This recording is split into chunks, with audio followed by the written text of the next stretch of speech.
Hey y'all, what's up, y'all? This is Koski of Fun Day back at it once again, kicking it for you and for yours. And this one here is part four, Liberia.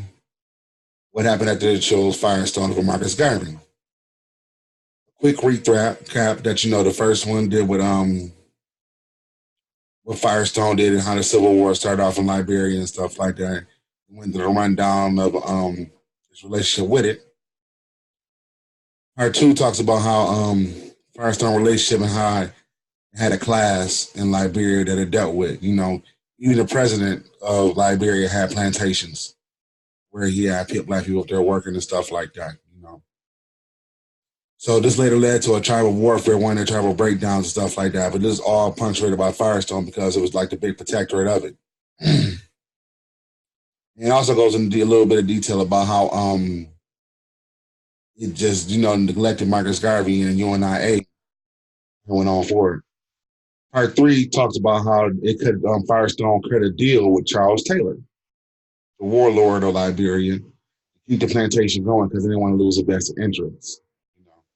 And all the worldwide players in that, the State Department, U.S. State Department, things of that nature.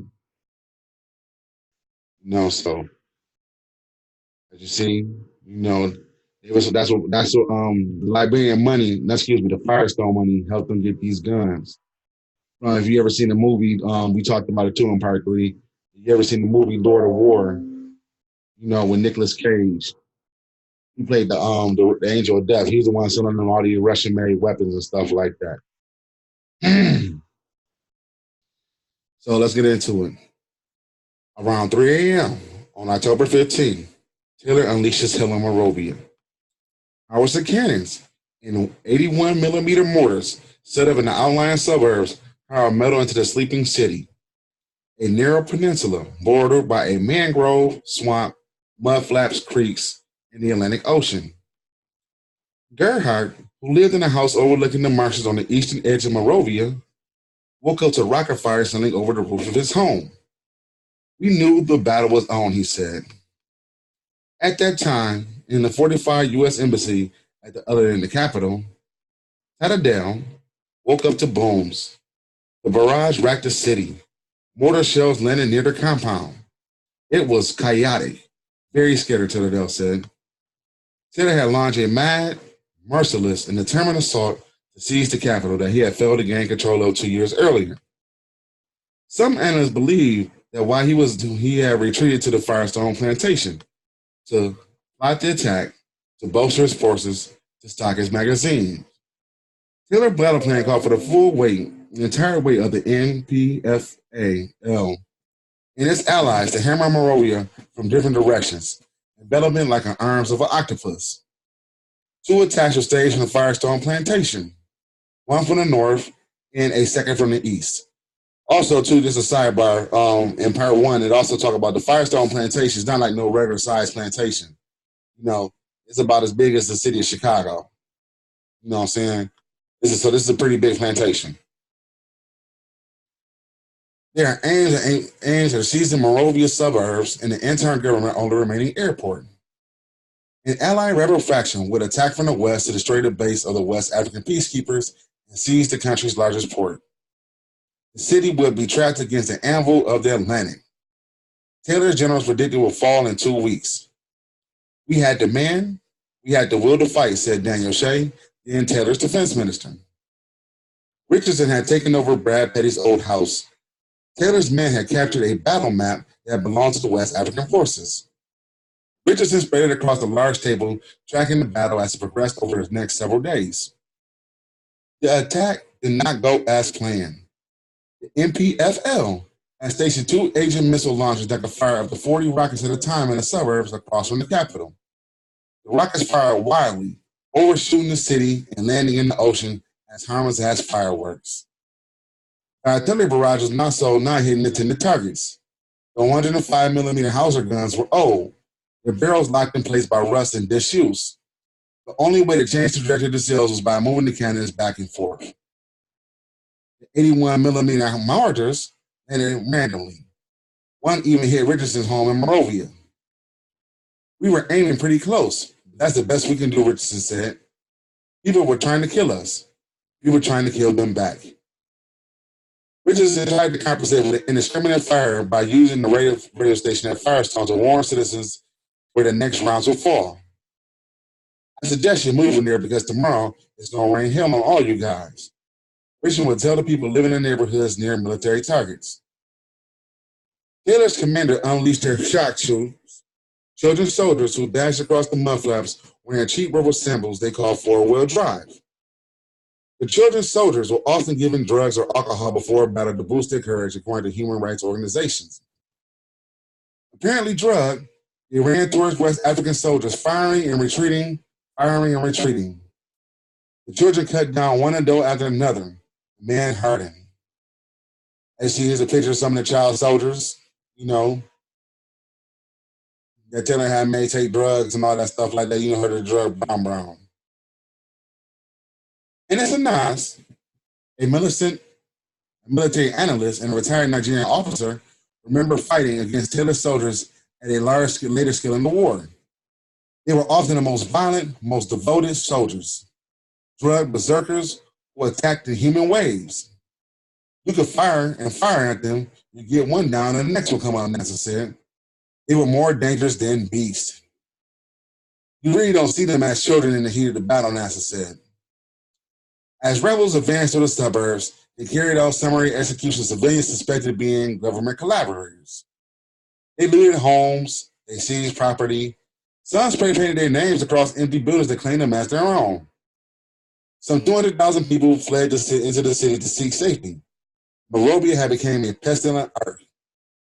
People crouched in homes and died in streets.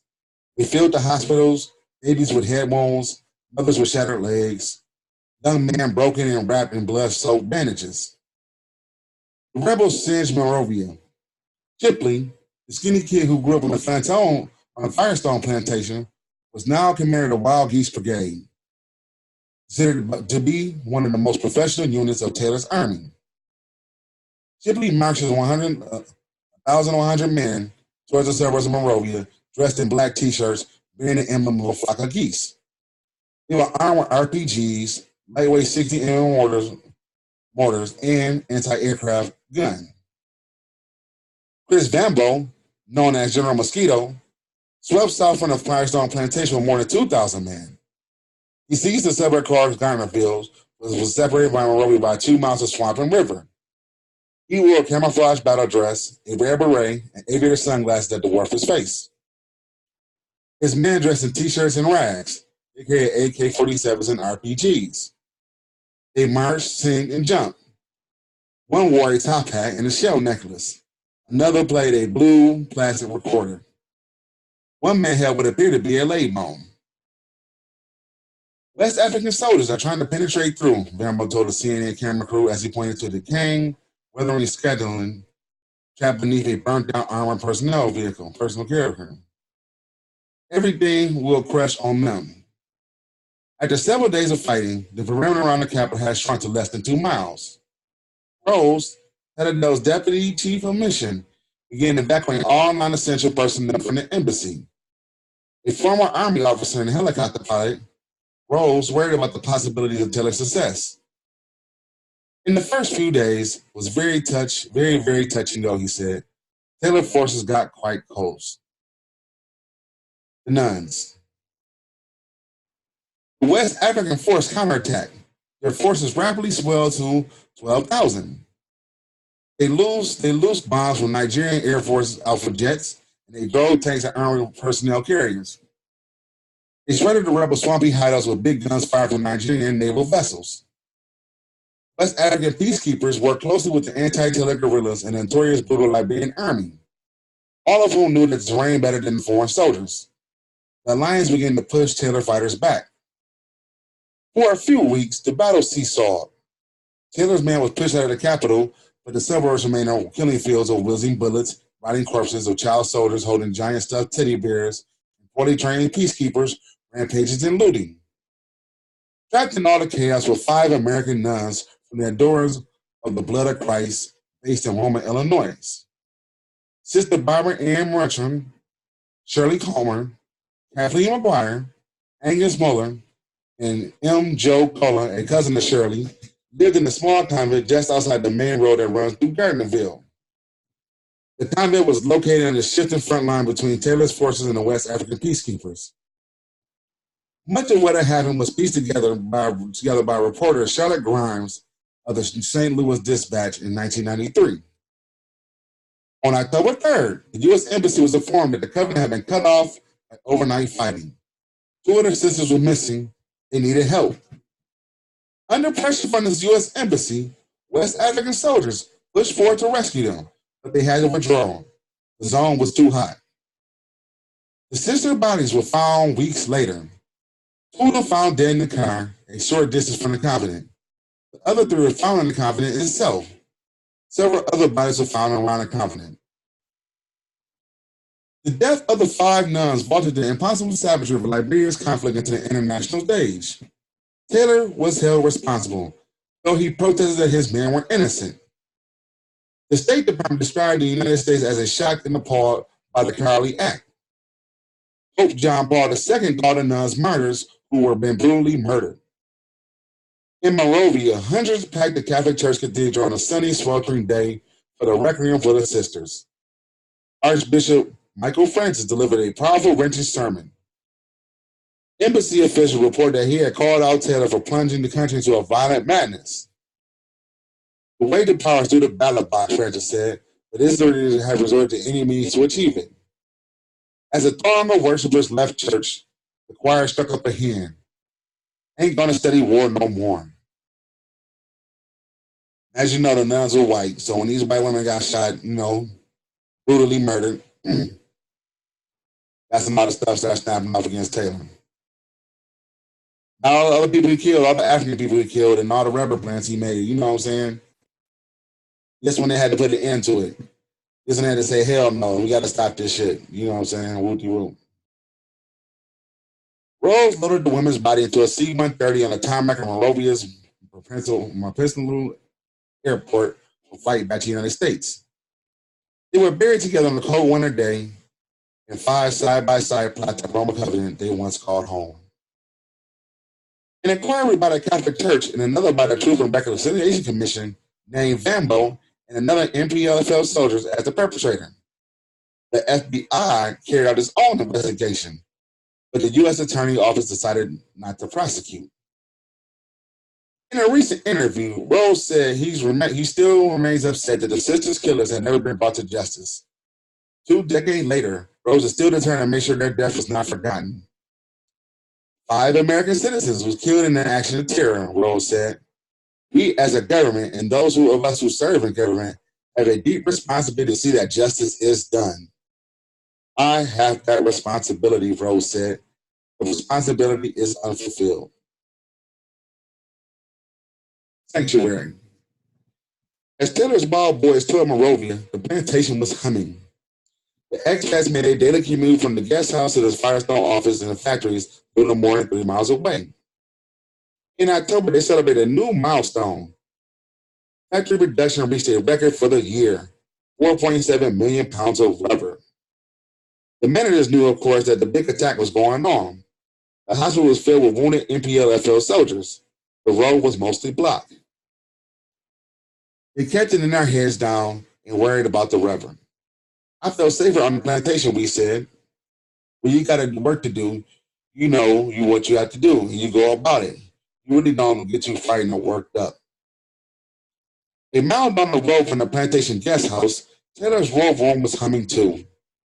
We had expected the attack to last no more than 2 weeks, but his rebels had failed to establish even a foothold in central Monrovia. By November, the peacekeepers had gone in the offensive, recruiting allies from other warring groups. They were hunting Taylor now. The West African Air Force began bombing and strafing runs. Since they had no anti-aircraft weapons, the air assault chased Taylor's men from one stronghold to another. His capital, Babanga, was hit. So too was a port he controlled in Buchanan. Hatata, a town with heavy MPLFL presence just outside of the rubber farm, was also struck. The Firestone rubber farm was also struck. Then, of course, there was the Firestone plantation. It was full of families recruited to come back and live and work by the company, eager to return to business. The Liberians on the plantation said it was hard to imagine that the West African forces would attack. The peacekeepers would not dare place the lives of so many civilians in danger. But the plantation also held Taylor command posts, his communication equipment, some of his soldiers, even his weapon and ammunition. On November 2nd, the peacekeepers shattered the sanctuary, and the Firestone decision to reopen his plantation in the middle of Terror's rebel base with exacting human cost. At about 6:30, a dozen Liberian workers gathered at the soccer field near the Hamburg for a game. Men, women, and children watched from the sideline. In the homes around the field, people played checkers and Scrabble, a Liberian pastime. Suddenly, several Alpha jets streaked overhead. One loosed the bomb and exploded, flinging shrapnel, blood, and body parts everywhere. People were screaming, dying. The plane passed on a second run. They sprayed the survivors. Wheeler's uncle was playing chess with 6 other men. They were cut to pieces by the strafing. Julius Monroe, a Liberian who worked in Firestone's accounting section, was summoned by his daughter. He raced with her towards the field and found his wife between 2 houses, pouring blood from a fatal wound to the head. I could not do anything, Mother Ruth said. I just lay down beside her and cried.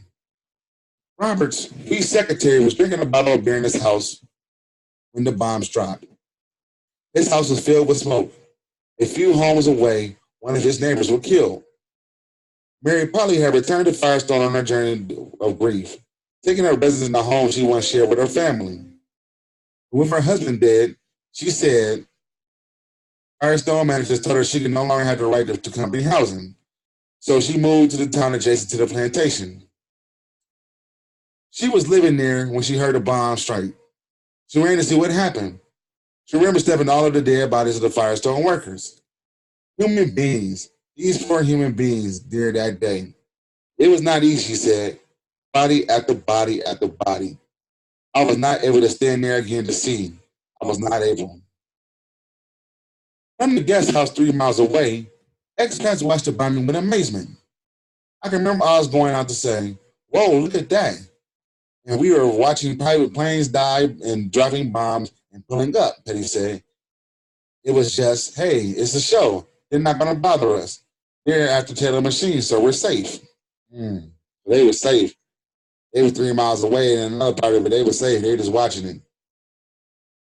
In the gloaming, Taylor rushed down to the soccer field. He was sickened by what he saw. In the gloaming, we rushed down to the soccer field, and he was sickened by what he saw. The blood, the body, the limbs, like twisted arm balls scattered across the carefully manicured grass. We told the embassy official that 42 were killed, none of them combatants. Perhaps 200 were injured. Many people were buried among the rubber trees. We appeared in a televised interview after the attack. In his gray shirt with a large wire-frame glasses, he looked angered, puzzled, and exhausted. It is a devastating experience to witness something like this, he said. I find it hard to think that we engage here will have any value other than something to be for well-being of the world. Nigerian General Victor Malu, the commander of the West African forces, made no apologies for attacking the plantation. The rebels were storing supply there, and when that happens, we bloody well blow it up. Manu told several reporters at the time. Richardson denied that Taylor used the plantation and had turned Firestone Liberian workers into human shields. Today, he lives in central Monrovia in a light-filled home made of native wood on the banks of the St. Paul River. Funny, erudite, and charming, and pretentious. He spent many of his evenings with his friends on the MPFL days, tossing back Heinekens on the sidewalk of a local auto body shop. He insists that neither he nor Taylor did anything wrong, either Liberian or international law. I saw skulls. I saw dogs eating bodies. I saw bloated bodies. I saw exploding bodies. I saw women dead. I saw children dead. I saw babies dead. I saw war. I hope to never see it again, Richardson said. I cannot apologize for war. Everybody had a war. Slaughter Tate. Firestone had decided it had enough of the counterattack troubled by Operation Octopus. Enough bombing, enough blood, enough everything. On November 18th, we wrote a letter to His Excellency Charles Taylor. We said he had consulted with the Firestone CEO, Adazaki, who was very proud of the work Firestone had done at his Liberian outpost. Nonetheless, Firestone had decided it is impossible to continue to work with the plantation given the security conditions. We told Taylor that he had appointed the plantation doctor to run daily operations. Ramos, Taylor General, would become a member of the executive committee overseeing the plantation. William Cooper, a brother of one of Taylor's closest allies, will have overall control as general manager. Firestone later calculated they had made $1.1 million in profits in trying to restart the plantation between 1990 and 1993. I wish to personally thank you for your kind understanding, we wrote to Taylor. I look forward to being able to quickly return to restart our operations. A month later, Firestone board of directors met again. Shrimp proposed several future plans, including selling the plantation. Instead, Shrimp said Kawasaki agreed that we should continue our efforts to restore operations in Harbor. But for now, it was time to leave. On the morning of November 20th, we loaded with 14 Firestone employees in the cars and crossed Taylor Land to neighboring Ivory Coast. Once across the border, the man celebrated. They hit a casino, boozing, and gambling. Won more than $1,000. I was unbelievably lucky, he said. Firestone gambled to keep his plantation active from 1990 to 1993 had failed. Tens of thousands of Liberians were dead. Hundreds of thousands had been driven from their homes. Hundreds of children had been killed or turned into killers. The nation was ruined. An innocent party. By March 1993, the West African forces had pushed Taylor's fighters most off the plantation. That month, Story took an extraordinary step. For the first time since taking office 2 years earlier, the president of the interim government ventured outside the Shell Pocket capital into areas previously controlled by Taylor. A highlight of this tour was to stop at the Firestone plantation. There, with reporters jotting notes and senior government officials looking on, he declared that the Firestone management had concluded with Taylor and the attacks that nearly toppled his government. Firestone Plantation had served as a command post and a nerve center for Operation Octopus. Sawyer said, according to the State Department cable. Firestone contributed to the war, Sawyer said in an interview. I went to Harbor Hills. I saw the operation. Today, Firestone called Sawyer suggested that a new Operation Octopus war concluded with Taylor false and slanderous.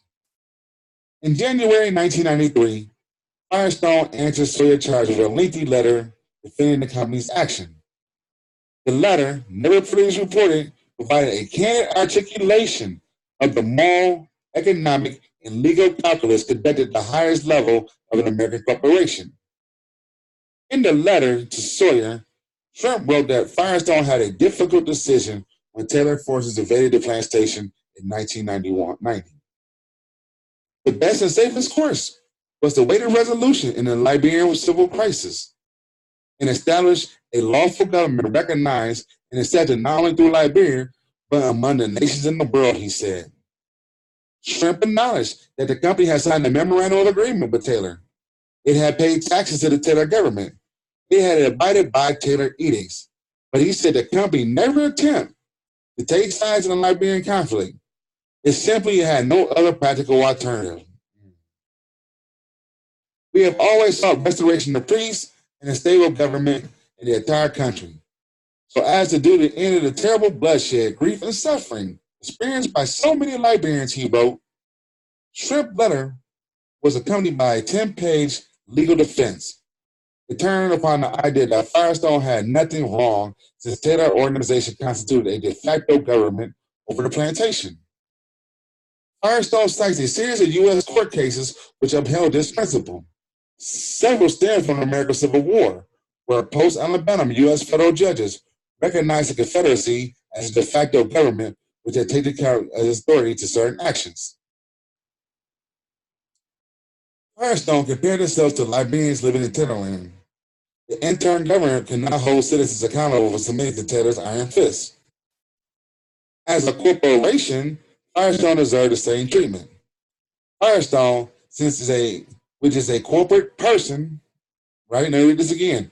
Firestone, which is a corporate person, as a matter of law, cannot be seen to have committed an offense merely by submitting to the power and the authority of the MPFLA over its assets, the letter said. So you see how they set it up? This is how they set this up.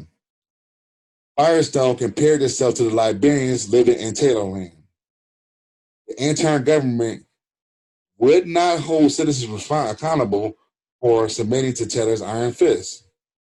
As a corporation, Firestone deserved the same treatment.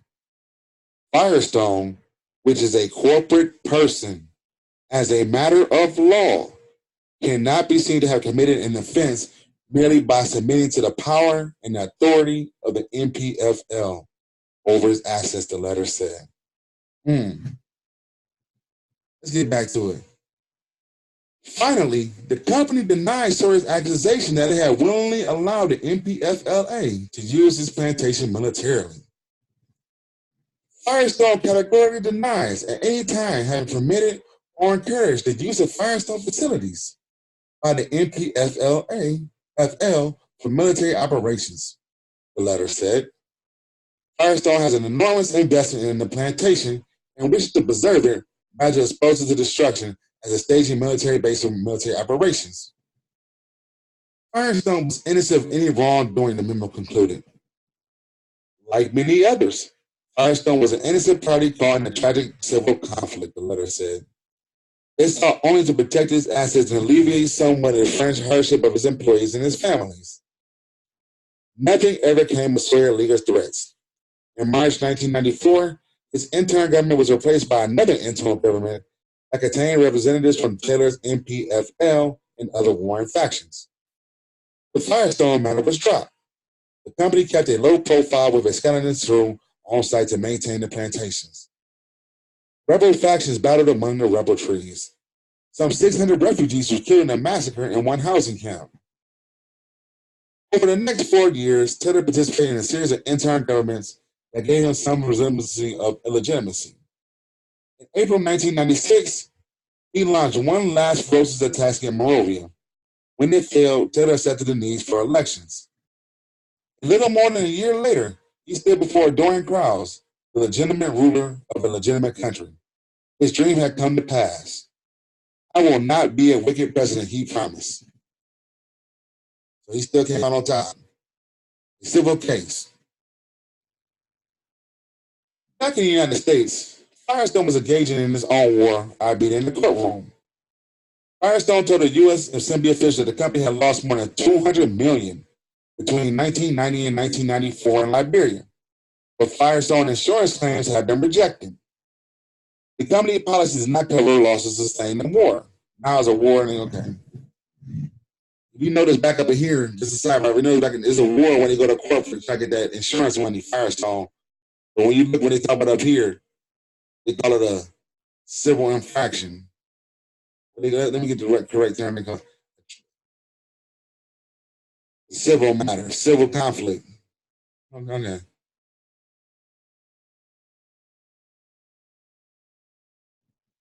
In 1994, Firestone filed a suit based on this bold legal theory. What had happened in Liberia was not a war. It had been a civil conflict, like I said earlier. Thus, the insurance claim, IG and Cigna had unfairly denied Firestone claims. AIG settled the case, but Cigna fought on. Cigna lawyers subpoenaed scores of internal Firestone documents, which showed that the company repeatedly referred to the situation in Liberia as a war. They disposed Firestone managed to describe the conflict as a war. They even showed that Firestone had protected itself from lawsuits by saying that the war in Liberia had prevented it from fulfilling rebel supply contracts. From Liberia, Taylor and his cronies did their best to bolster Firestone's legal case. Taylor presumed his own Supreme Court and declared that Liberian law required payment for damages that arose from wartime looting, such as Firestone was claiming. 3 months after Taylor launched his final attack to capture Monrovia in April 1996, Firestone's attorney filed an affidavit from Wokuiko, Taylor's defense minister. He swore that the MPFL never intended to overthrow the government in Liberia. Firestone's attorney even made an argument that Senate refused to pay was preventing Liberia from healing from the war that Firestone claimed had not happened. As you may know, the Liberian people are now living in desperate condition by any standard. One of the attorneys for Firestone wrote Signum, asking for a speedy resolution. The economy is in disastrous condition, and the disarmament and election process have stalled. The Liberian government was begging for Firestone to return, but Firestone did not have enough capital to rebuild. Because we have not received such a dime of insurance reimbursement, which could have been used to fund such measures, the attorney concluded. At the end, Signum and Firestone agreed to a settlement that limited the potential losses for each side. The company will submit their arguments to a trial judge, and if the trial judge decided against Firestone, Signum will pay $15 million. If the judge decided for Firestone, Signum will pay $45 million. The outcome was reached in March 1996. The agreement was never made public. But in April, Firestone hired workers and began clearing weeds at the plantation to prepare for a renewal production according to cables and press account. In March 1997, Shrimp announced Firestone's first export of rubber from the Liberian years, 370,000 gallons of latex to France, one of Turley's early backers. That's how he was able to get the stuff out of Ivory Coast. Ivory Coast is a French colony. So that's how his French connections on there, you know what I'm saying? But they got rid of Taylor and just,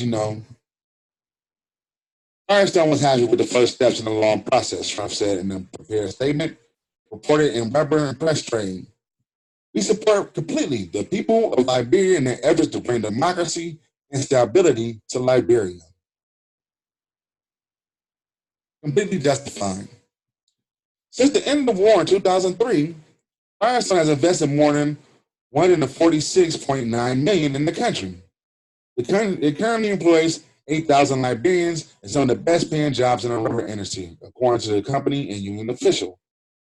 They educate more than 15,000 children, 27 schools on the plantation, and recently added a high school on the rubber farm. It innovated more than 3,600 workers' homes. Its hospital is one of the best in the country. Indeed, Firestone has kept the plantation largely protected from the Ebola virus that ravaged the rest of the country. Firestone graduates populate the country's political, educational, and economic institutions. Firestone sends Liberian children to college each year on a scholarship. Firestone managerial talent ranks are mostly filled by Liberians. For Firestone, these accomplishments are proof that they made the right decisions in some of the country's darkest hours. Firestone's decision to remain in Libya was very costly for the company, Firestone said in an official statement. The company continues to rebuild, but along with its Liberian employees, Firestone was able to preserve an important economic asset for Liberia. We are proud of that, the company said. Hammond was even more empathetic. It would always come back to the question of hope for the future. That's why I think that its continued Firestone presence in Liberia was a good thing, Hammond said. I hope that this relationship will continue for many, many, many more years. A traumatized nation. When Ellen Johnson Sirleaf won Liberia's presidency in 2005, she campaigned and promised to move the country forward. Issues involving Firestone's Liberian concession provided an early test for her ability to deliver. The company had accused of rushing a favorable New Deal through the weak interim government that followed Taylor's exit in 2003.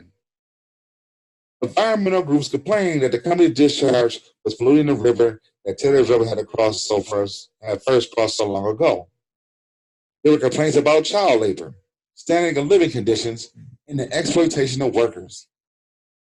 Johnson Sirleaf rose to the challenge by demanding a new contract between the company and the government. She reduced the number of years in the company lease on the plantation. She improved the system that Firestone used to pay independent farmers for their rubber. She convinced the company to invest in a plan to recycle old rubber trees into new building material. And she got to improve worker housing. For its part, Firestone adopted a zero policy on labor and child labor policy, zero tolerance on child labor. And even union leaders acknowledged its success. The company also said it no longer discharges wastewater into the river during the plantation. Johnson Sirleaf has not been declined, however, to hold the U.S. rubber giant accountable for his long-ago support for Taylor. We interviewed John Sirleaf one rainy day in July on a rooftop of the Liberian Foreign Ministry. A tropical rain downpour roofed her window. She was coping with the new emergency, the Ebola outbreak. Johnson Sirleaf and Health Minister was beginning to broadcast public service announcements about the disease. Soon, the crisis will overwhelm the nation. As a result of war, the results of politicking, and the results, if you may, are still trying to find a national identity. All those will not enable us to achieve the level of reconciliation that we wanted, she said. But it's something we have to continue to work on. She is well aware that Liberia's Truth and Reconciliation Commission had recommended further investigations to Firestone as one of the companies that aided Taylor during the Civil War. But when we presented her with the document that showed Firestone had paid taxes to Taylor, she seemed reluctant to examine them.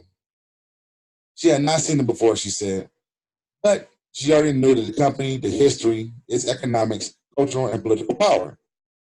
She already knew the company had survived labor strikes, lawsuits, coups, and killers, renegades, and reformers. She already knew that Firestone had wrapped itself around Liberia like a creeper vine around a tree. Firestone had been part of Liberia for years. It will be part of it forever. What was the use of looking back? Some of what happened in the past we knew of. Some of this we don't, Johnson Story said. Quite frankly, we don't know, and sometimes we don't even want to know. We just want to proceed. And there you have it. You know what I'm saying? There you have it right there. So it's just basically a colony of Firestone of U.S. corporations and U.S. interests now. You know what I'm saying? So they so wrapped up they can't even see themselves without a Firestone. So that's basically the whole big country just a plantation for Firestone, making money for it. You know what I'm saying? An eternal colony. What can we say? She knew about that. The female president. She later became president of the African Union. Sirleaf, Johnson Sirleaf. You know what I'm saying? So she knew about that. You know, she just kind of like, oh well, what can we say? You know, Firestone been part of Liberia for years, more than years, about to be century. You know what I'm saying? A whole century since y'all done this Marcus Garvey and roll with Firestone. And this is y'all guy, and just let it slide. So you know, that's what it is. You know, what can we say?